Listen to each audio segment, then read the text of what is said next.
Hello दोस्तों, आज हम अमृता शेरगिल के बारे में पढ़ेंगे। ठीक है, ये हम टीजीटी और पीजीटी के लिए खास बता रहे हैं। टीजीटी और पीजीटी में अमृता शेरगिल के बारे में क्या क्या प्रश्न पूछे जाते हैं। अधिकतर जिन प्रश्नों पर ज़्यादातर बात हुई है, जो पूछे गए हैं, उस प्रश्नों का हमारा नोट्स है और हमने अलग से कई किताबों को पढ़ के अपना नोट्स बनाया हुआ है। अमृता शेरगिल के बारे में जो है, इनका जन्म 1913 में हुआ था और इनकी मृत्यु 1941 में हुई।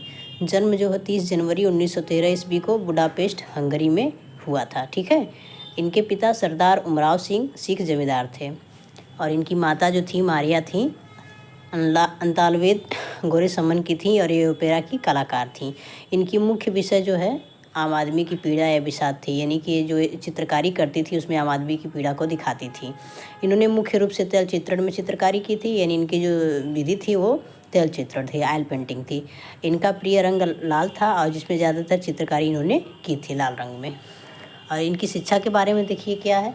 इनकी शिक्षा जो है 1929 से 1934 तक पेरिस के एक विद्यालय बियोक्स कला महाविद्यालय पेरिस में हुई और यहाँ पर इन्होंने प्रसिद्ध कला शिक्षक ल्यूसिन सिमोन से शिक्षा ली थी। प्रसिद्ध कला शिक्षक जो थे ल्यूसिन सिमोन पेरिस के, उससे इन्होंने शिक्षा ली थी कला की। पेरिस में ही इन्होंने ओल्ड मास्टर्स सीनियर्स कलाकारों का ग्रुप जो है, इसके लिए इनके कार्य को इन्होंने देखा था। जो ओल्ड मास्टर्स था, सीनियर कलाकारों का ग्रुप था, उन्होंने क्या किया था, पेरिस में इनके कार्यों को देखा था।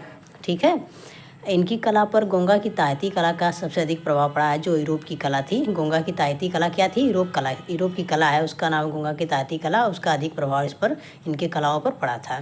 ठीक है, इसके बाद ये यूरोप भ्रमण पर गई, जहाँ इन्हें पिकासो, ब्राक, मातिस के चित्रों को देखने का अवसर प्राप्त हुआ और इनसे इन्होंने प्रेरणा ली थी। फिर इसके बाद क्या हुआ था, इन्होंने यूरोप भ्रमण पर गई थी, जहाँ पर इन्होंने पिकासो, ब्राक, मातिस के चित्रों को देखने का अवसर इनको प्राप्त हुआ था और इन्होंने इससे प्रेरणा ली थी। ठीक है, अब आइए इनके बारे में आगे देखते हैं क्या है।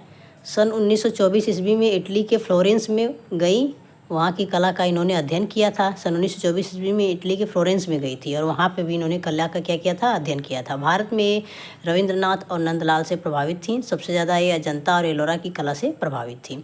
भारत में किससे किससे प्रभावित थी, रविंद्रनाथ से, रविन्द्रनाथ टैगोर से, नंदलाल बसु से और अजंता की गुफा से और एलोरा की गुफा से प्रभावित थी।